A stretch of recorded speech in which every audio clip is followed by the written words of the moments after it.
Bismillahirrahmanirrahim. Assalamualaikum warahmatullahi wabarakatuh. Alhamdulillahi rabbil alamin. Alhamdulillahilladzi anzala sakinata fi qulubil mu'minin liyazdadu imanan ma'a imanihim. Asyhadu an la ilaha illallah wahdahu la syarika lah wa asyhadu anna Muhammadan abduhu wa rasuluh. Allahumma salli wa sallim wa barik ala sayyidina Muhammadin wa ala alihi wa ashabihi wa man tabi'ahum bi ihsanin ila yaumiddin. Subhanaka la ilma lana illa ma 'allamtana. Allahumma anfa'na bima 'allamtana wa 'allimna bima yanfa'una wa zidna ilma. Amin amin ya Allah ya rabbal alamin. Bapak-bapak, ibu-ibu, jamaah Masjid Al-Ikhlas rahimakumullah.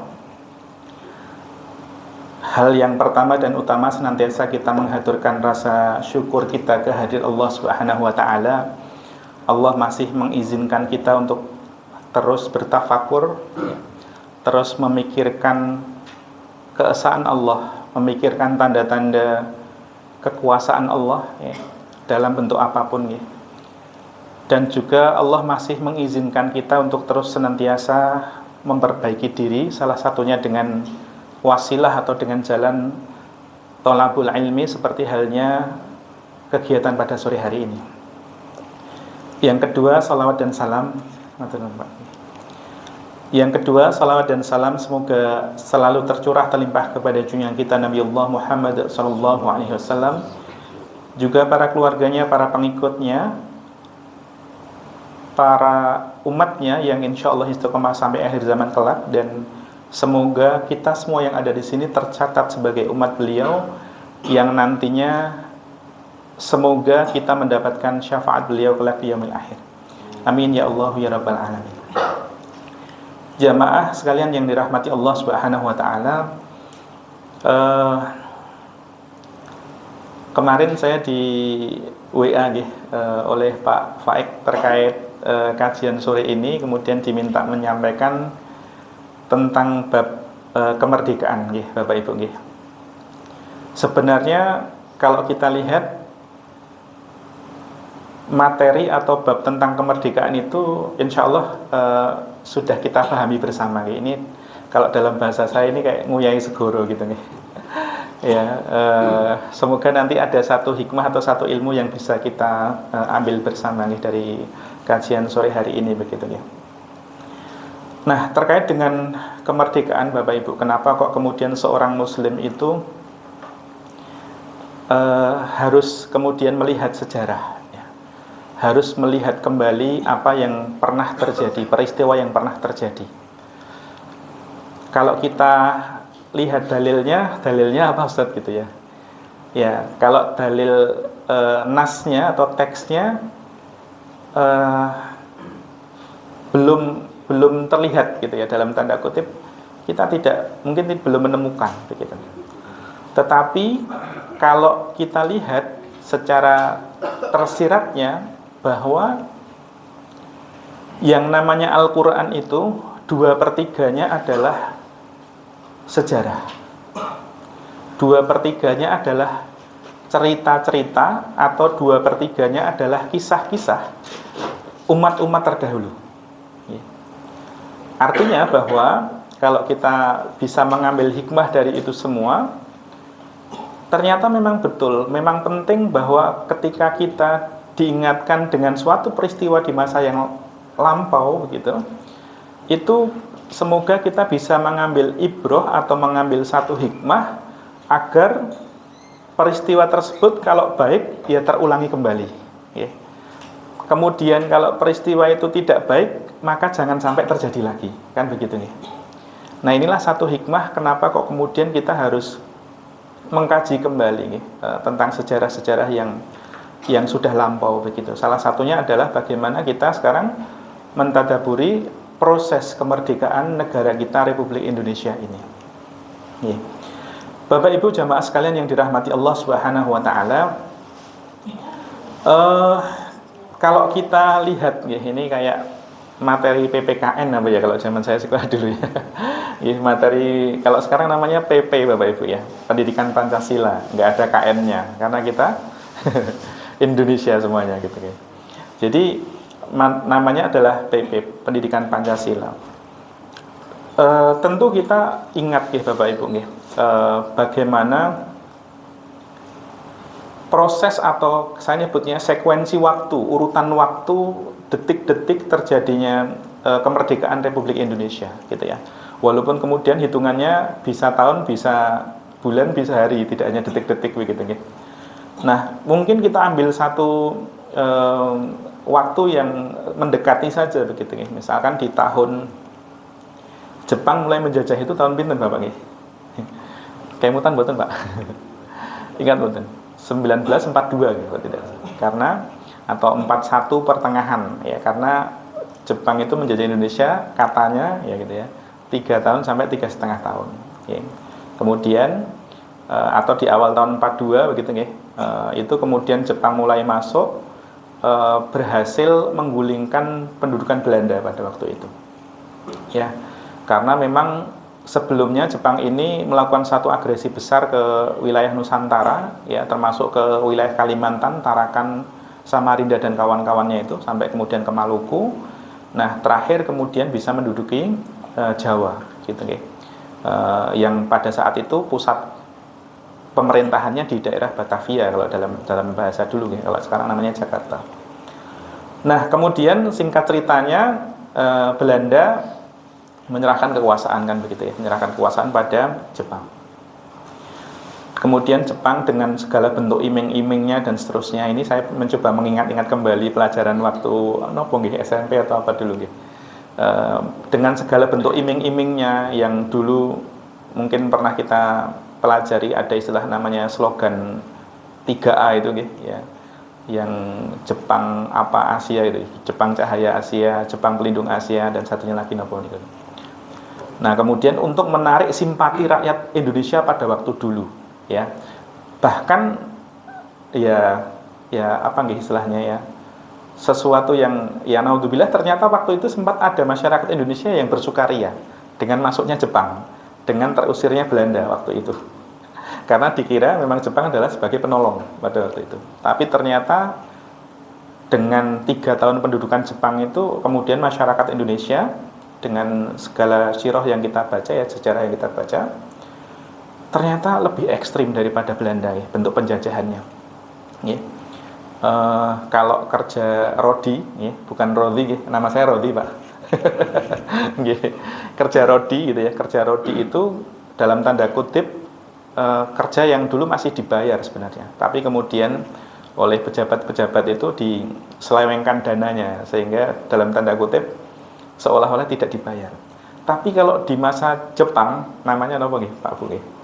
Romusa nggih. Romusa itu ribuan orang, ribuan pemuda itu kemudian dia diculik ya, dibawa pakai kapal, dibawa ke daerah Sumatera, dibawa ke daerah Kalimantan untuk membangun jalan, membangun rel dan seterusnya, pabrik-pabrik, tanpa dibayar dan tanpa makanan yang layak, tanpa pengobatan yang layak dan seterusnya.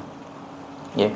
Artinya ya, bentuk pendudukan di Jepang ini ekstrim sekali ya, bahkan banyak yang mati kelaparan ya, mati hasil panennya semuanya dibawa dan seterusnya gitu. Kalau di masa Belanda mungkin masih ada istilahnya, ada upeti ya, pajak untuk ke Belanda dan seterusnya. Yang ini betul-betul semuanya diambil semuanya ya. Nah, kemudian singkat ceritanya gitu ya, singkat ceritanya ini kalau nanti dipanjangkan nanti nggak sampai maghrib, nggak selesai ya Pak. Ya, singkat ceritanya itu bahwa mungkin mendekati nih, waktu itu kan juga ada gejolak di dunia, karena pada waktu itu sedang Perang Dunia Kedua gitu ya. Kita tahu bahwa Indonesia itu merdeka itu salah satunya ditandai dengan berakhirnya Perang Dunia Kedua di wilayah Asia, dengan menyerahnya Jepang pada sekutu yang terdiri dari Great Britain ya, Great Britania Raya, Amerika sama Rusia, Uni Soviet pada waktu dulu masih Uni Soviet. Ya. Ini kemudian menjadi dinamika global ya, internasional pada waktu itu, Kemudian mulai goyahlah Jepang ya, mulai goyah Jepang.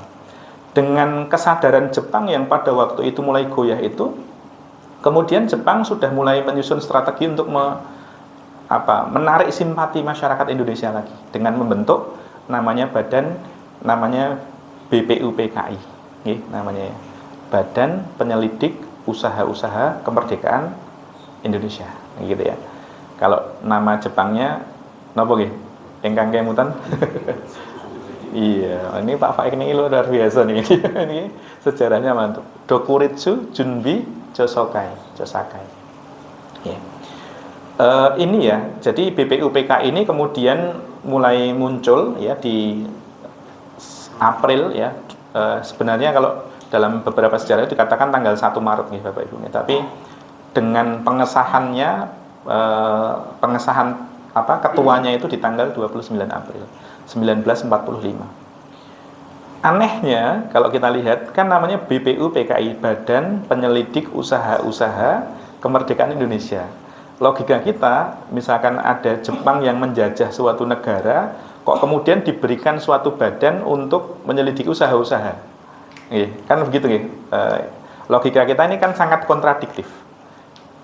Jajah kok malah arti kayak kemerdekaan gitu ya. Nah, ini sekali lagi dalam tanda kutip menjadi salah satu senjata Jepang pada waktu itu untuk menarik simpati rakyat Indonesia lagi, yang kemudian diketuai oleh Dr. Rajiman ya, Widjodiningrat, kemudian beberapa tokoh yang kita sebut dengan dulu istilahnya namanya Panitia 9 gitu. Ya.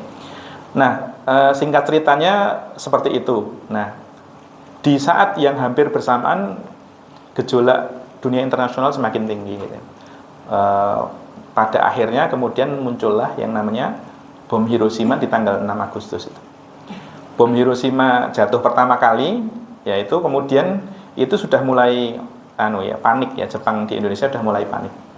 Nah, di saat yang bersamaan itu kemudian muncullah salah satu cahaya lagi yang kemudian itu semakin mendekatkan kita untuk merdeka dengan dibentuknya PPKI ya, Panitia Persiapan Kemerdekaan Indonesia gitu ya. Yang itu dibentuk di tanggal 7 Agustus ya, setelah 1 hari setelah bom Hiroshima. Artinya begini Bapak Ibu, ternyata orang-orang zaman dulu itu punya satu pemikiran yang strategis dengan langkah-langkah yang terukur, bisa melihat situasi yang ada pada saat itu. Ya, misalkan situasi globalnya seperti ini, kemudian situasi dalam nasionalnya seperti ini, sehingga kok kemudian sampai dibentuk satu langkah-langkah konkret yang itu betul-betul mendekatkan masyarakat Indonesia dengan kemerdekaan. Ya. Nah, ini betapa cerdasnya pemimpin-pemimpin kita pada zaman dulu. Ya, satu kesimpulannya itu. Ya, semoga kita semua nanti juga dipimpin suatu saat gitu ya. Kalaupun tidak sekarang, suatu saat semoga kita dipimpin oleh pemimpin-pemimpin yang nanti betul-betul cerdas dan peduli dengan negeri ini gitu ya. Yang senantiasa membawa keberkahan untuk negara kita ya. Gitu. Nah, kemudian di tanggal 9 gitu ya, di tanggal 9 Agustus, nah jatuhlah bom yang kedua di kota Nagasaki. Nah, setelah jatuhnya bom kedua itu Jepang sudah mengaku kalah gitu ya, sudah mengaku kalah dan sudah mulai dalam tanda kutip mulai mengendorkan cengkraman di bumi pertiwi kita ya. Salah satunya yaitu di tanggal 12 Agustus itu kemudian mengundang 3 tokoh nasional kita, ada tadi Dr. Rajiman, kemudian Insinyur Soekarno sama Muhammad Hatta kemana gitu? Ke Vietnam, ke Dalat namanya gitu, daerah Dalat, yang di situ bertemu dengan para petinggi militer ya Jepang. Salah satunya ya, yaitu yang sering kita baca di buku sejarah adalah Marshal Terauchi. Ya gitu, Marshal Terauchi. Nah, prinsipnya kemudian begini Bapak Ibu. Setelah kemudian kita lihat dari pemanggilan ya atau proses pertemuan tadi ya, kita bisa menyimpulkan gitu ya, apa yang kemudian disampaikan oleh para petinggi militer di Jepang pada waktu itu kepada ya pejuang-pejuang Indonesia, ya 3 orang yang kemudian mewakili tadi. Ya tentunya adalah salah satunya adalah janji memberi kemerdekaan dan menyatakan bahwa telah memberikan kemerdekaan kepada Indonesia, mengakui kedaulatan Indonesia dan seterusnya. Ya. Barulah kemudian 3 tokoh tadi kembali ke Indonesia. Di sini pun panitia PPKI tadi, panitia persiapan kemerdekaan Indonesia tadi masih ada unsur curiga dengan Jepang, dengan Jepang. Sehingga kemudian ketika dicek lagi ada peristiwa yang namanya penculikan di Rengas Dengklok, penculikan R. Soekarno sama Muhammad Hatta. Tujuannya hanya satu, biar kedua tokoh tersebut tidak terpengaruh kembali dengan bujuk rayu Jepang. Ya, kemudian di tanggal 16 mulai disusun naskah proklamasi, di tanggal 17 langsung proklamasi.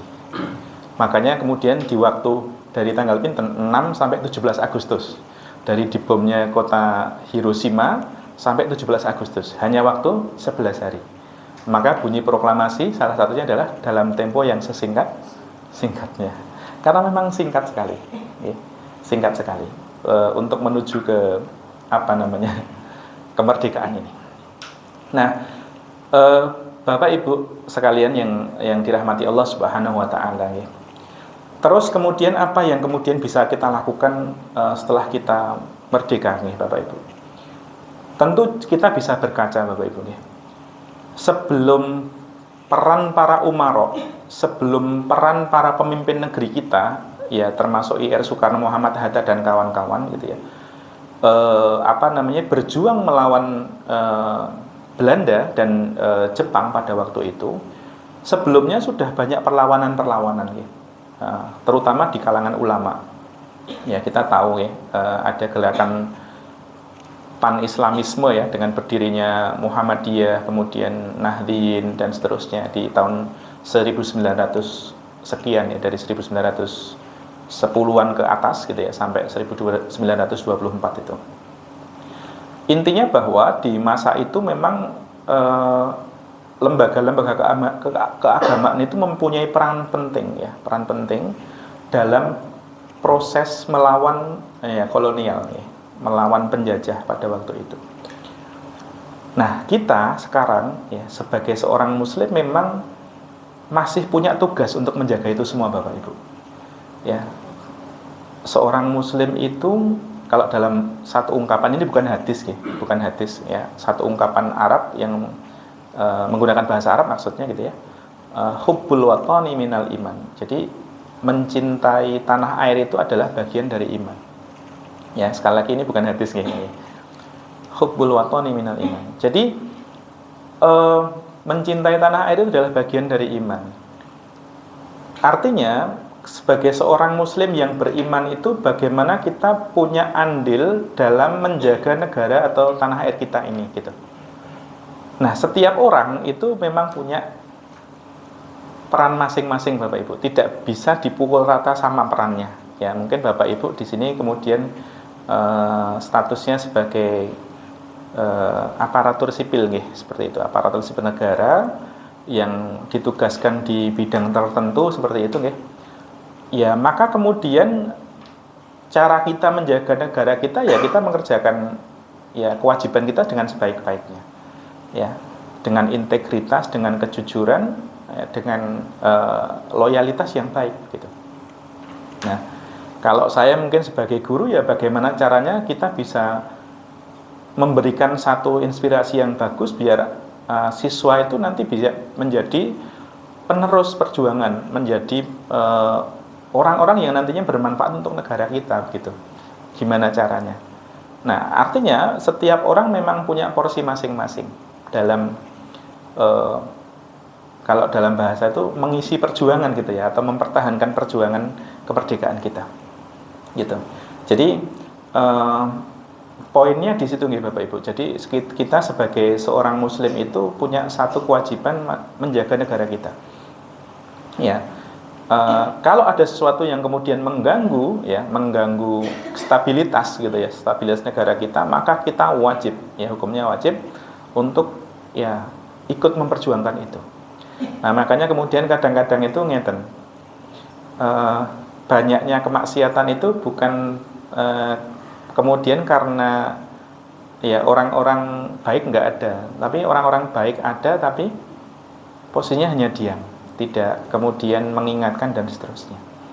Nah maka dari itu sekali lagi Bapak Ibu, ya kita sebagai seorang warga negara yang baik itu ya harus begitu ya, harus bertanggung jawab, ya ikut bertanggung jawab dalam menjaga negara kita dengan cara apapun, ya utamanya dalam kapasitas kita dalam bidang masing-masing, gitu ya. Nah kalau kita kaitkan ini sebentar lagi, mungkin kita cukupkan. Kalau kita kaitkan lagi gitu ya, sebagai seorang Muslim juga, nah kita punya satu rasa empati gitu ya, bahwa di suatu negeri yang sampai sekarang kita pahami gitu ya, negeri Muslim, ya mayoritas Muslim, di situ masih ada bentuk penjajahan fisik, ya, yang kemudian harusnya dalam undang-undang itu sudah jelas segala bentuk penjajahan harus dihapuskan gitu kan bahasanya, karena tidak sesuai dengan peri kemanusiaan dan peri keadilan dan seterusnya. Tapi real Bapak Ibu, kita melihat dengan mata kita, dengan media-media yang sudah meliput dan seterusnya, ya di mana itu kira-kira? Ya di Palestina, di Gaza. Kenapa kok kemudian saya mengarahnya ke sana kemudian Bapak Ibu kita? Kita sebagai seorang Muslim, salah satu pedoman kita adalah Al-Quran. Okay? Salah satu pedoman kita adalah Al-Quran. Dan kemudian di dalam Al-Quran itu ada satu surat, ya minimal ada satu surat. Sebenarnya ada dua surat kan nih. Di dua surat itu di surah Al-Isra di ayat pertama, kemudian sama di surah Al-Maidah di ayat 21. Ya. Ya qaumid khulul ardh, ya wahai kaumku, maka masuklah ke tanah suci, ya. Ke suatu tempat. Udkhulul ardhal muqaddasah. Jadi masuklah ke suatu tanah yang suci, yang disucikan, ya, kudus gitu ya. Allati kataballahu lakum, yaitu tempat tersebut yang sudah dituliskan oleh Allah Subhanahu wa taala, yang ditetapkan oleh Allah Subhanahu wa taala untuk kalian. Ya. Wala tartaddu ala adbarikum, dan janganlah kamu berbalik ke belakang, gitu ya. Kemudian di ayat berikutnya artinya janganlah kamu berbalik ke belakang karena takut dengan musuh, bahasanya gitu ya. Ya. Maka kamu nanti menjadi orang yang rugi. Dalam Quran surah Al-Maidah ayat 21. Dan ini real. Ini adalah ayat yang ada dalam pedoman hidup kita Bapak Ibu. Okay.